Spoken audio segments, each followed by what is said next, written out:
Welcome to Matt Bajerski YouTube channel. How are you all doing today? Is that okay? It's okay. Thanks. So let's continue from the conversation we had. There's no noise. It's peaceful. Everybody's gone home. The workmen have gone. Music playing in the background. Just me and you. We can have a nice chat.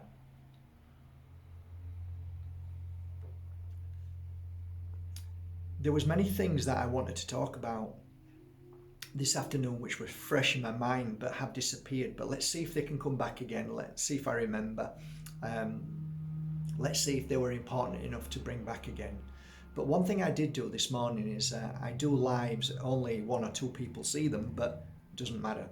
That's on Instagram. So those lives are predominantly me just sat there having a chat with you guys, talking about my feelings in the morning, and I never know what's going to come up. Just like on here, a lot of the times I don't really know what I'm going to say until I start speaking, which is always a good thing because that's called the flow. That's the spiritual flow that I try and walk each day. I try and observe myself and see myself sometimes getting angry over circumstances and situations, and then I stop myself. And by stopping yourself and saying, actually, your life is more important than getting upset. So there's two types of people in this world. I often see this, and I stand back and observe these two people. And I'll give you a for instance, okay? For instance, okay, right. So the past week, I've had two sets of messages. So the first set of message that came in was, I'll give you an approximate idea of how it went. Hi Mark, utterly disgusted in your prices for your crystals. I think you're a charlatan, you're a rip-off merchant, and blah blah blah. Another one, you're a fake, you're a fraud, you're evil. This was another woman. No, that was a man. This is a woman. You're a fake, you're a fraud, you're evil, you're doing the devil's work. And then another one, you say you're kind and caring, but all I see is darkness.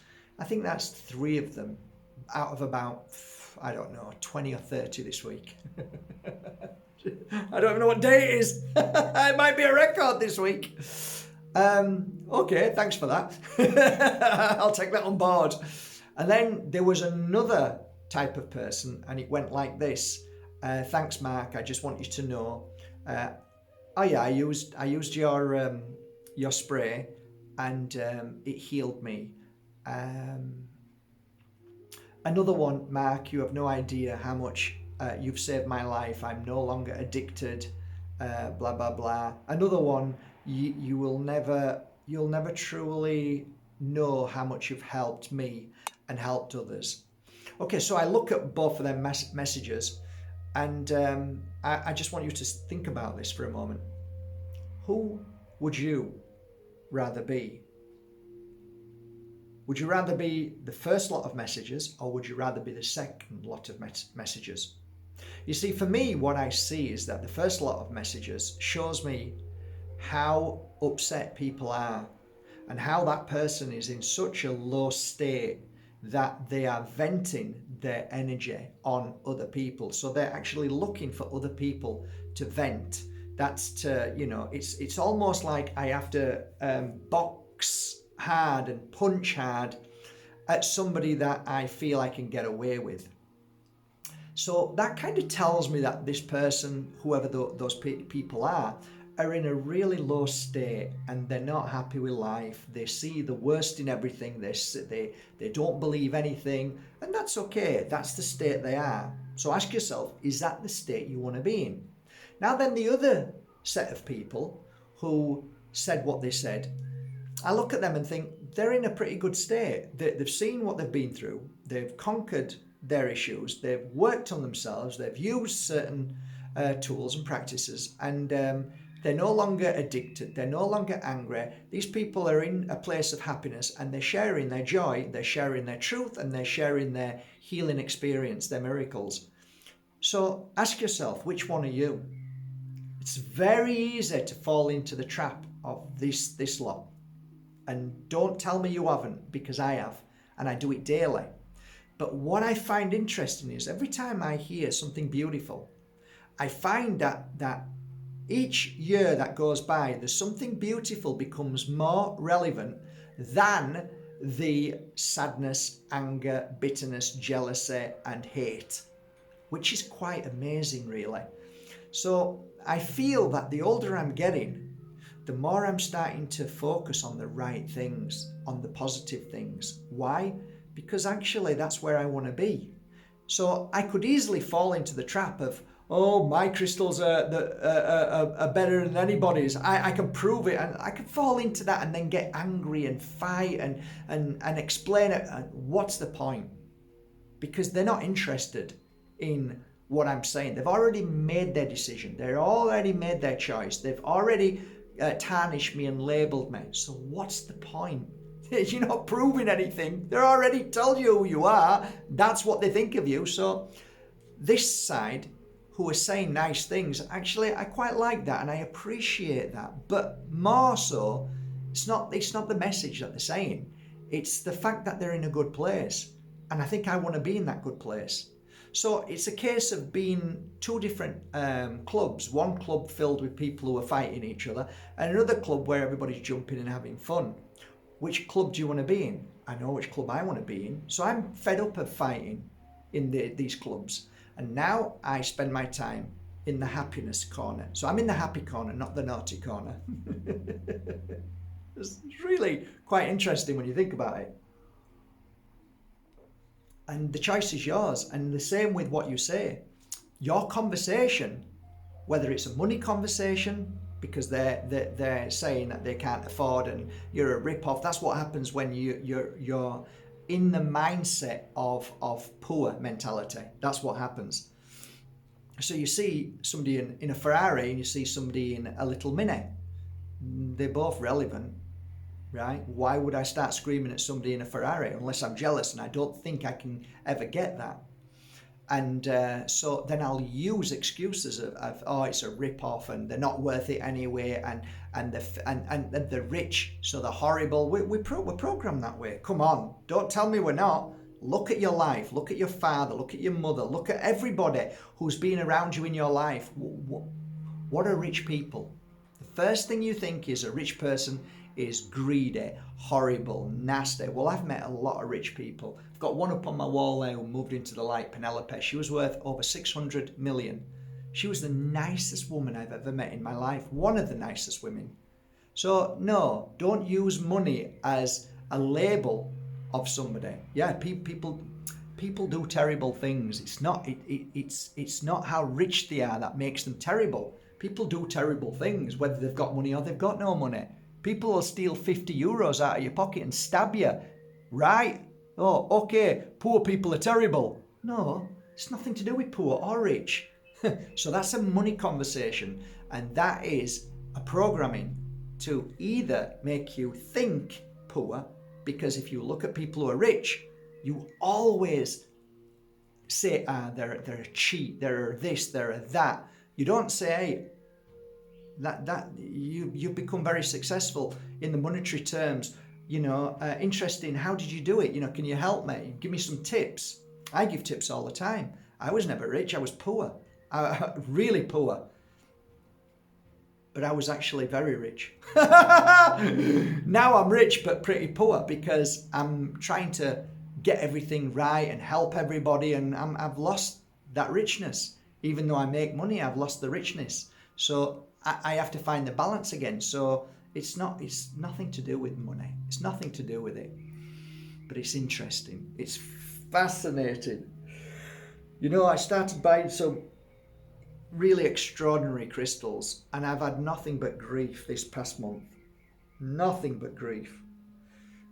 So you can't win either way with people. I get messages of, I'd really love a beautiful collection of even more gorgeous crystals than you have. Can you find me a crystal? Well, I'll go and have a look for one. So when I find one, I think, my God, look at them. So I buy them all. So all of a sudden, wow, will they sell? Well, there'll be somebody out there who wants one, because one of those crystals will have an energetic frequency that'll just, I need that crystal. It doesn't matter about the price, but if they cost more money to buy, then you have to sell them for more money. So, okay, I'll try it. They all sold out. They all sell out. Why is that? Because they're beautiful. And sometimes when you're buying something which is extraordinary from a mine, so you might get the lower quality. I don't believe in any of this crap anyway. They're all beautiful. All crystals are beautiful. But when they are judging them, just like Moldavite, judging them on museum grade, whatever grade, Bessanits, the price fluctuates. So you can have a low grade, what they call low grade, which I don't believe. I think every Moldavite is equal, just like every crystal is equal. But some people find it pleasing to the eye because they look gorgeous. So you have to pay more for it. So it's obviously more money, but you have to be. It's very difficult to find a balance in pleasing people, because when something gets too expensive, then people get angry because they can't afford it. But other people want nicer crystals. They want the best of the best. I've just put a crystal on now for over 1,500. People want that. People want it. So you're telling me, oh, I'm terrible for selling it because people want it? No, what you're saying is that you think you can't afford it, so you're now going to get angry with somebody like me. So like I said, it's all psychological, and it's damage. When people are screaming and shouting, they're damaged goods. And there's always an inherent hole inside them which is trauma based, or it's been fed of a program base to let them let off steam to feel better because of their frustrations and angers and weaknesses. And that's the bottom line. And I look at myself sometimes and I get angry. Like if I see, somebody doing something that I think they shouldn't do, I get angry. But why do I get angry? I often used to see some of the shamans that I work with, they never got angry. They were just very, very balanced, and they made sure that what needed to be done was done. And I love that. So I adopted that in my daily work. And sometimes I'm pushed to the limit, and sometimes it's like a piece of cake. It doesn't affect me at all. In fact, when I start to do my healing work, nothing really affects me at all. And then I thought to myself, I wonder why, when I'm doing my healing work or my attunement work, why is it that I'm never affected? I'm never affected when I'm doing it in that sense. The only time I might be affected is when I do something very, very heavy for myself, and then I need to vent. But when I'm working on a client, it's like nothing can stop whatever's being done. And that's kind of fascinating, because that's not just me, that's for anybody. And I think there's something in that, there's a secret in that. When you find what you're meant to be doing in your life, then you're good at it, and you're going to shine, and you're going to be amazing, you're going to be a master of it. It's incredible. So yeah, going back to who do you want to be? A lot of people believe that who they are is who they are by their expressions, their attitude, by their reactions. But is that the person? Are you that person? Well, I look at my life, and you look at your life, and 10 years ago, are you the same person you are now? No, you're not. Because of experience and because of what you've been through, you're either better or you're worse, or you're still the same, I guess. But I think there's always room for change in all of us. And I think most of us find it easier to stay the same. And it's like, do you want a nice body? Yes, I do. Do you want to go to the gym every day for the next 2 years to get a nice body? No, I don't. So you find that everybody wants to improve their actions, their reactions, their anger, their sadness, their weakness, their bitterness, maybe their jealousy, their rage. But do they really truly want to work at it to clear it? I would say only 1 to 2% of people actually truly want to get rid of it. The only times that I've ever seen somebody really wanting to do something is when the doctors told them that they've got cancer and they're dying. Then all of a sudden something changes. This thought, this notion of they're going to die now triggers a response reaction to nothing else matters and I need to survive. But then it's too late most of the time because they've either got, stage whatever cancer or whatever they've been told, or they've got a few months to live, and then it's too late. But prior to that, nobody seems to want to change anything. Isn't that strange? And people look at me and say, oh, I see you every day, Mark, for the past few years, and you look really good. You look really well. And I say, well, it's not because I've just grown this way. It's because I work every day at it, and sometimes I fall, and sometimes I look rough, and sometimes I look like, okay, he's venting now, so he's on a cleanse, or he's doing a detox, and then a few days later he looks better. And sometimes I've gone through a traumatic stress because of maybe family or friends that I take on board, and people who are feeling sick, and children who are contacting me who are ill. And I take that on board, and I feel it, and I can sometimes look a little down and look tired and exhausted because I embrace people's suffering. And that's something I've always done. I can't help it. That makes me the healer that I am. If I don't embrace what they're going through, how can I help anybody? I've got to feel somebody to know how to help them. That's how I see it. So some days I'm up, and some days I'm laughing, I'm stupid, sometimes I'm like a clown, sometimes I'm serious. So every day is a different day for me and a different emotion. And I don't really try and push to be happy every day, because I often say, if you're happy every day, I'd be worried of sending you to a psychiatrist. Excuse me, you're a little bit too happy, something wrong. I'm always a bit I shouldn't be. Always a bit careful about people who are too happy. They've got a sting in their tail sometimes. So, yeah. And so have I. I've got a sting in my tail. You push me too far, and you'll see I've got a family of fighters. I'll tell you, my daughter's a fighter, my son's a fighter. They get it from somewhere. My brother was a fighter, strong, real fighter. But I'm kind of like, I don't like to fight.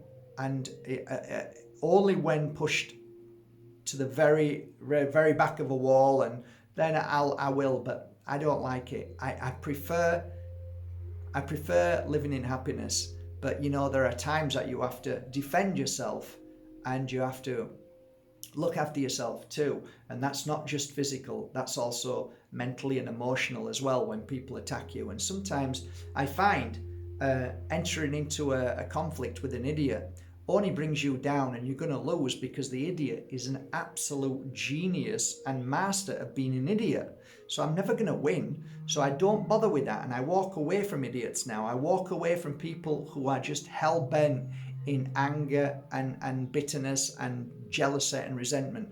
I swear I turn into a greyhound, and I'm off and running. And I often say to people, it's the best way. Just walk away. Walk away. Don't be involved in that, because they're trying to pull you into their issues by either confirming what they're doing is right, or deeper, they're trying to heal themselves of something that they're struggling to. And in truth, they're lost and they don't know how to heal themselves. So that's why most people are in bitterness, in sadness, in rage, in anger, jealousy, and all of those low vibrations, because they just don't know how to heal. But like I said, most people, 99% of people, don't want to heal unless you give them a tablet. Then they'll heal. How many tablets do I need? 3. Oh, I'll take them then. You need 36 tablets. Oh no, too many. But that's just a bad choice of what I'm saying. Is what I'm trying to say is that the biggest problem we have in this world is that everybody's jumped onto this kind of bandwagon, and it's all about selling, sales, And I'm one of them. I sell every day, but what I see is clickbait or people trying to sell you step 1, 2, 3, and it's done. And in 1 week you'll lose 20 stone and stuff like that. Or take this tablet and you'll this and you'll. It's like, so when you say to somebody, it's not about any of that. When you go into their house and you throw all their non-foods away and say that's not food, let's start again, they get angry. People get angry. And they don't like change. They get angry and they get worried and fear because they don't know the future and what's going to happen. I'm used to them crisps every night. I'm used to my chocolate. I'm used to this. I'm used to that. Leave it alone. Leave me alone. And then you say, oh, you've got cancer. Oh. Then everything changes then. Well, why is it changing? So it's fascinating to see that more and more people are getting cancers now. So it's 1 in 1, not 1 in 2. So most people in their life is going to get cancer now. Why is that? Why has that happened? Now, I can't talk about this on here. Of course I can't, or I'll get shut off and I'll get shut down. But yeah, that isn't, even facts are getting shut down. So just strike that last line out and pretend I never said it. Okay, let's start again. So people are becoming poorly, sick, ill, mentally, physically and emotionally. There's a reason for that. Eh? Thought about it. There's a reason why people are all getting sick.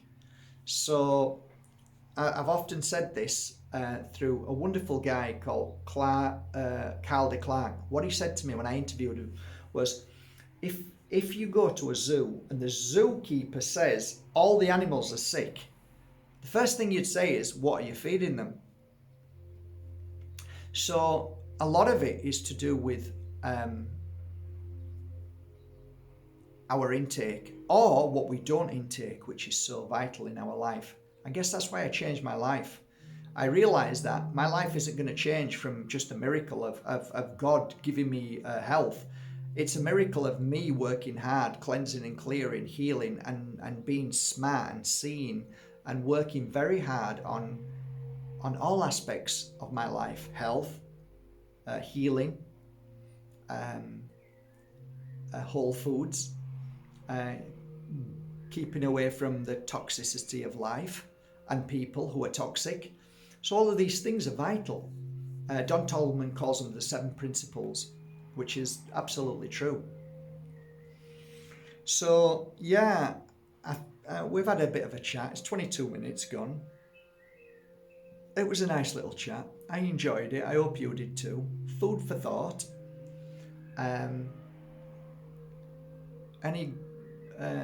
Anything that you want to say, Matt, before you go?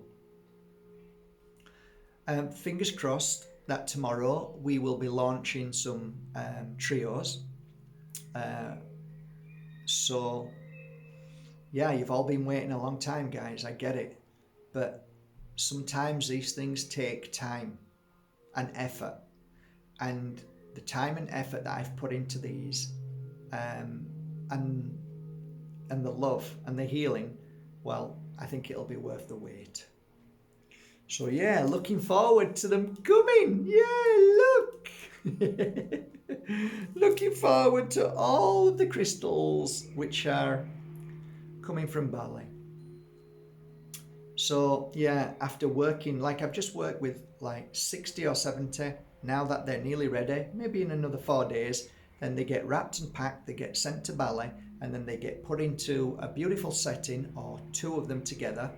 I worked on some beautiful lemon quartz. I worked on some absolutely amazing Libyan desert glass, and I'm joined them together as a duo. They are really beautiful, but let's see. I worked with them separately together, and they worked amazing. I hope you're enjoying the Mount Shasta. That's been fascinating crystal. I don't know if you've got any, but if you haven't, click on Mount Shasta, Mark YouTube channel, and listen. And this is an amazing crystal, guys. Some crystals are doing some great work at the moment. I'm just working on these beauties here. Some pink tourmalines. So look at them, they're gorgeous, eh? That's a small collection there. And yeah, there's There's so many crystals around me that I'm working on right now, and I'm enjoying every moment of it. I'm just about to prepare some parasite tea cleanse and some detox tea cleanse, which is going down very well with all of us. It's making a massive difference. We're feeling better, we're feeling stronger, we're healing, predominantly healing really well from the tea. So that's been probably a #1 hit thus far. And everything else is going great, really happy. I shall speak to you hopefully tomorrow with a new crystal. We're talking about, tomorrow we will be talking about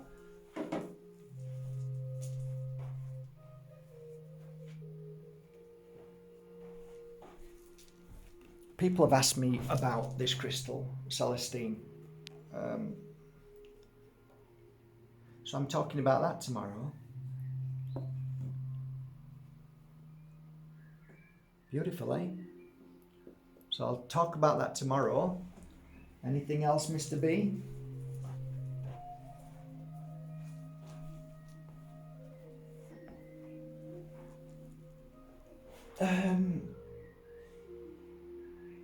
No, but if you're still watching, I want to say thank you. And somebody today is going to receive some. What should we give away today? Some flower agate. Somebody's going to receive this. It's what I've worked with for a while. It's a beautiful crystal. Love it to bits. Yeah, it's beautiful. It's one of my beauties. So I'll put an hour into this tonight, and then I'm going to scroll down here and just give me your thoughts about this video. Be truthful, be open, and I'll scan down and choose one person to receive this beautiful crystal. All right, take care.